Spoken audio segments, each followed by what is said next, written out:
Hi, I'm Rachel, and welcome to my 10-part virtual piano lesson series where I will be teaching you the basics of playing piano, some music theory and history, and a bunch of songs along the way. This series is designed for self-learners who might want a taste of playing piano before committing to or spending money on lessons. This course is not intended to replace live one-on-one instruction, nor will you become a professional after finishing. However, you will hopefully have an idea if piano is something you want to continue pursuing beyond this course, and you'll also learn a bunch of songs to show off to your friends and family. The only things you'll need for this course is a piano or keyboard, a device to view the lessons, and most of all, diligence and patience.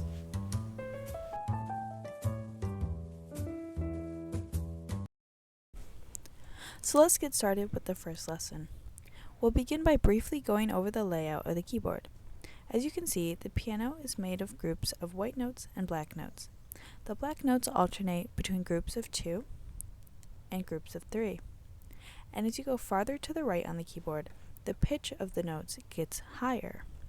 And as you go farther to the left, the pitch of the notes gets lower.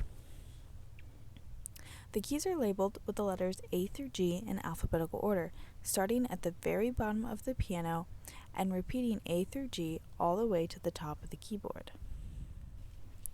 Looking at the very bottom note, that is an A. The next note is a B, the next is a C, then a D, then an E, F, and G. Now we start back over with A, and keep repeating A through G all the way up to the top of the keyboard. Pause the video here and play each note on your piano, starting at the very bottom, and repeat the letters A through G out loud. The most important note to identify on the keyboard is middle C. Middle C is just about in the middle of the keyboard and can be found by identifying a group of 2 black keys. Middle C is the white note just to the left of the group of 2 black notes. Every white note that is directly to the left of a group of 2 black keys is the note C, but the one in the middle is called middle C. Remember middle C for now, but we'll come back to it in a second. So when you're sitting at a piano, whether it's an acoustic piano or an electric piano, it is extremely important to maintain good posture, not only to protect your body, but also to produce the best sound possible. When you're sitting on a piano bench, you want to make sure that your feet are flat on the floor. Do not cross your legs. You want to sit close to the forward edge of the bench with a straight back. Do not slump over the piano. You want to keep your shoulders and arms relaxed. Don't hunch your shoulders. Finally, you want to keep your wrists relaxed and your fingers curved over the keys. Pretend like you're holding a tennis ball. You don't want to play with completely straight fingers. Now that we're ready to play, let's go over the first hand position you'll learn, the C position. Here's where middle C becomes important. In piano playing, the fingers on both your left and right hands are numbered 1 through 5 to indicate which finger should be used to play which written notes. So now I want you to place your first finger of your right hand, aka your right thumb, onto middle C. Place the rest of your fingers onto the adjacent white notes, like this. Take a second to make sure your hand is where it should be. Now find the C below middle C. Remember, you can find C's by finding the note to the left of a group of 2 black keys. Place the 5th finger on your left hand, aka your left pinky, on this C. Then place the rest of your fingers onto the adjacent white notes, like this. Again, take a minute to make sure your fingers are lined up correctly and that you are comfortable with this hand position. This is the C position, which we will use to start learning piano music. The rest of the notes in the C position follow alphabetical order. In other words, in the right hand, your second finger is on a D, your third finger is on an E, your fourth finger is on an F, and your fifth finger is on a G. In your left hand, your fourth finger is on a D, your third finger is on an E, your second finger is on an F, and your first finger is on a G. Take a minute to play all of these notes and get comfortable with pressing the keys with all 10 of your fingers. Now we'll take a look at sheet music to see how the C position actually translates into written music. If you're completely new to reading music, you may want to explore the additional resources I've linked below after this lesson, but we will go over the basics of reading music now. Piano music generally uses two clefs, the treble clef for your right hand and the upper piano notes, and the bass clef for your left hand and the lower piano notes. You'll eventually come across music in which either hand can play in either clef, but for now we'll stick to this general rule. This is what we call a staff. It is made of 5 lines and 4 spaces. Each line or space represents one note, which we will cover shortly. As you go up higher on the staff, the notes increase in pitch, which again means you are going towards the right of the piano.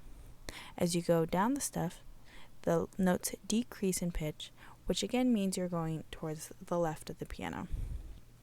So here is the treble clef, which again will be played with your right hand. We said that there are 5 lines and 4 spaces where notes can be found, but notes can also be found above and below these 5 lines. For example, here's where middle C is on the treble clef. When a note is below the staff, we have to use lines called ledger lines to indicate which note it is.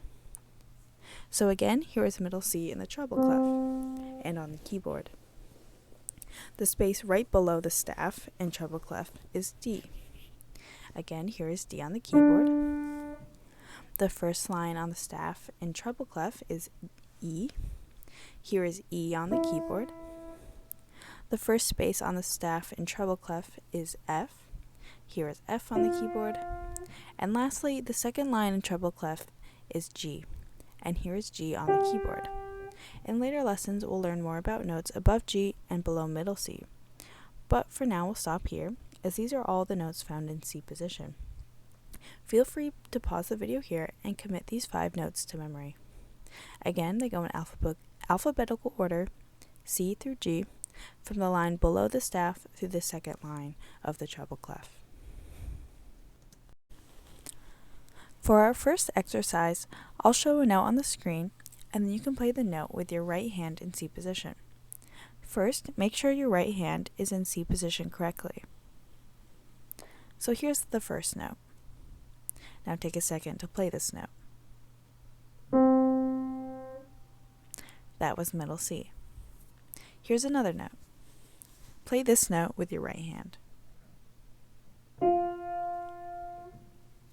That was F. Now play this note. That was E. And play this note. That was G. And finally, play this note. That was D.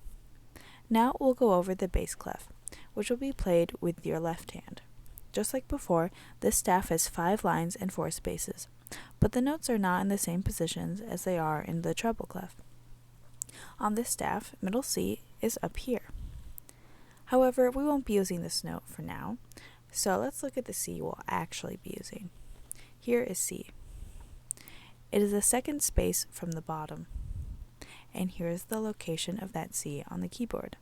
The middle line is D, and here is D on the keyboard. The space above that is E, and here is E on the keyboard. The second line from the top is F, and here is F on the keyboard. Finally, G is the top space, and here is G on the keyboard. Like before, if this is completely brand new to you, take a minute to look over these notes and commit them to memory. Now we'll repeat that same exercise as before with the bass clef. I'll show a note on the screen and then you'll play it with your keyboard. First, make sure your left hand is in C position. Here's the first note. Take a second to play it. That was C. Now play this note. That was G. Now play this note. That was D. and play this note. That was F. And finally, play this note. That was E. Now that we've gotten some of the basics out of the way, let's do some more exercises in the C position. Let's keep working on the left hand. Starting on C with our fifth finger, we'll slowly play up to G, then back down to C. We'll do it twice, so don't worry if you don't quite get it the first time. Try to play along with me.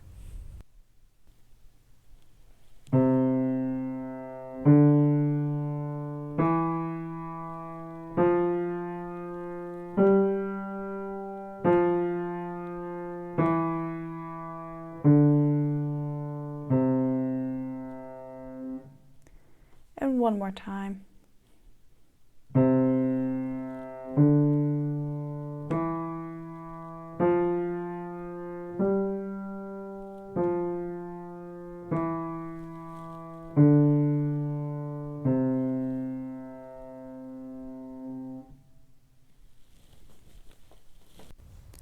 Now let's do the same thing with the right hand.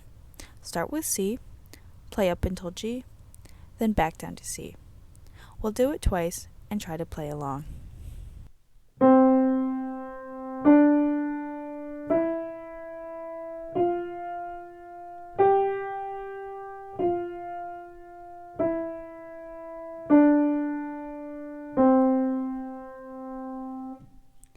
And one more time.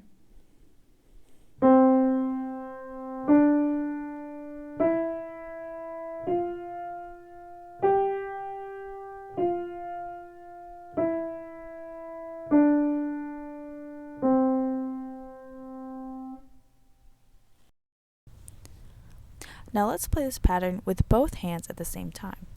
Start with C, up to G, then back down to C. We'll play it twice.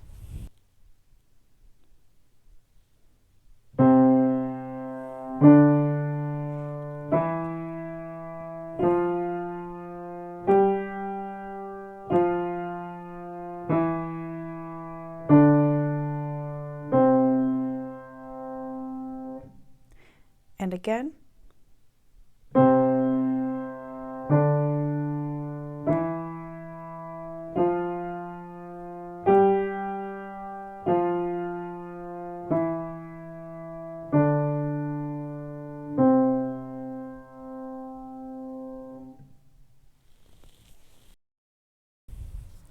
If that felt uncomfortable to you, pause the video and try it a few more times on your own.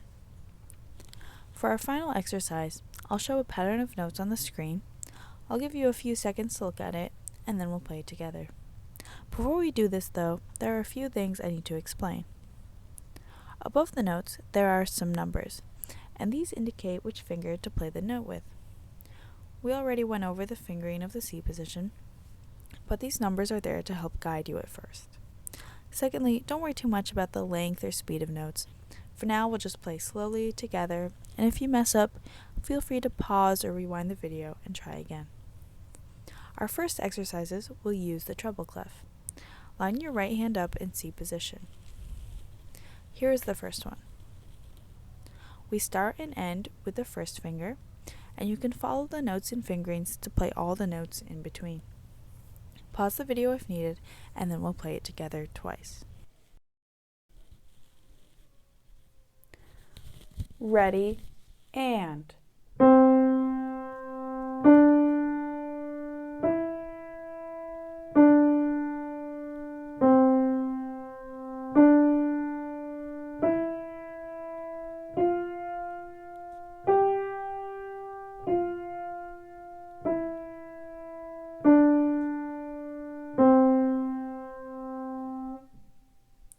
And again. Ready, and.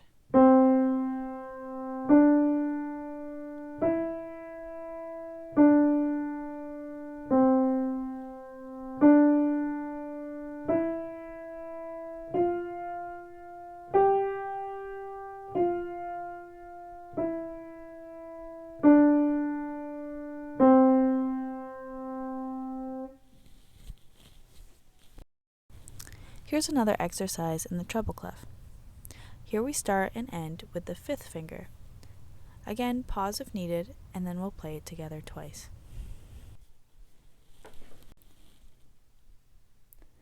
Ready, and.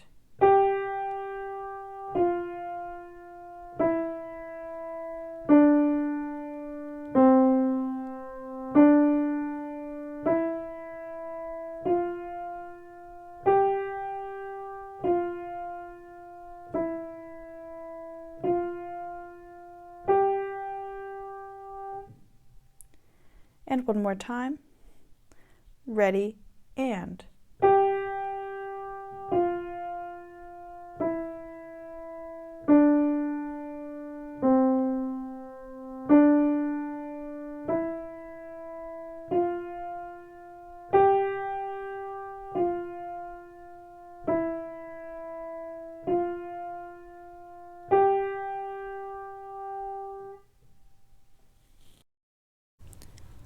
Now we'll look at some exercises in the bass clef. Line your left hand up in C position. Here's the first pattern. We start and end on our fifth finger, which plays a C. Pause if needed, and then we'll play it twice.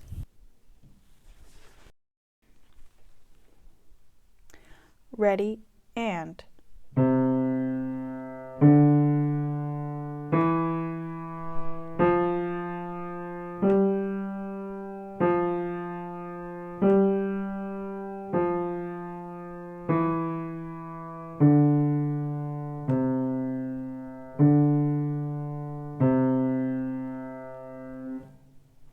And one more time. Ready, and.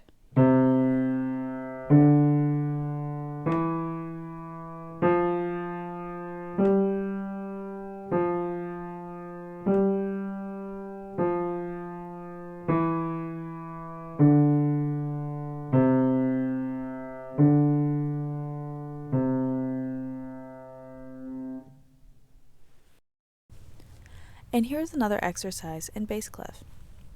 Here we start with our first finger and end with our fifth finger. Pause if needed, and then we'll play it twice.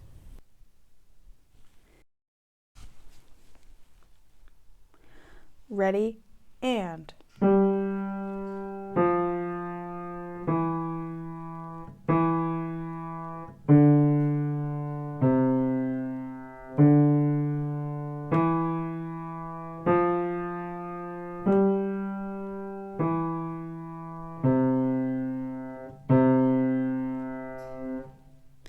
And again, ready, and.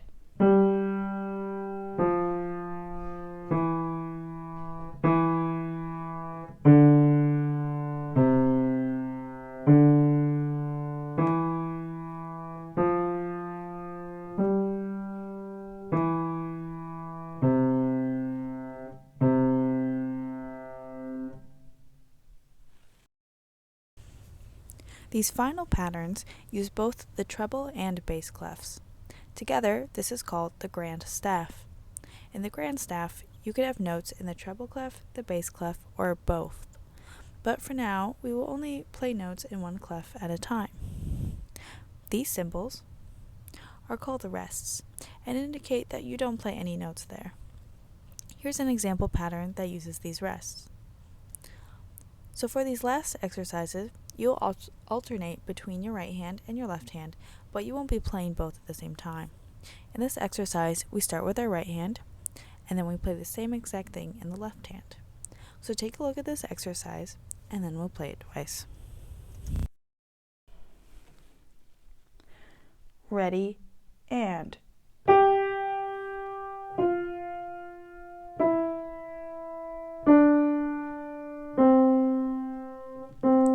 And left hand.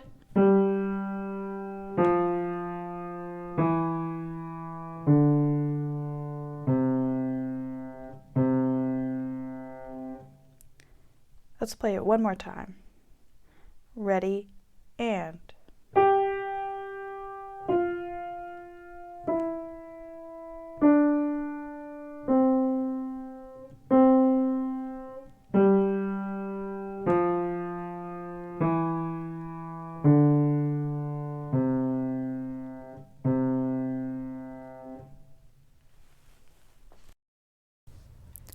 And here is our final exercise. This exercise begins with the left hand, and then the right hand takes over and plays the same exact thing. Look this over, and then we'll play it twice.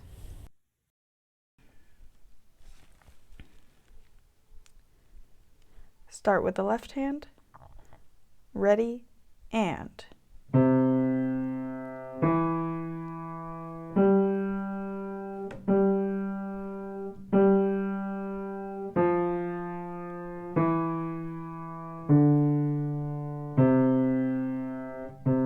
And right hand.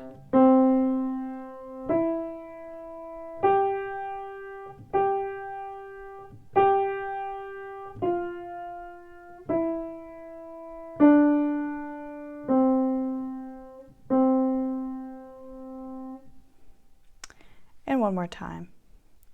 Ready, and.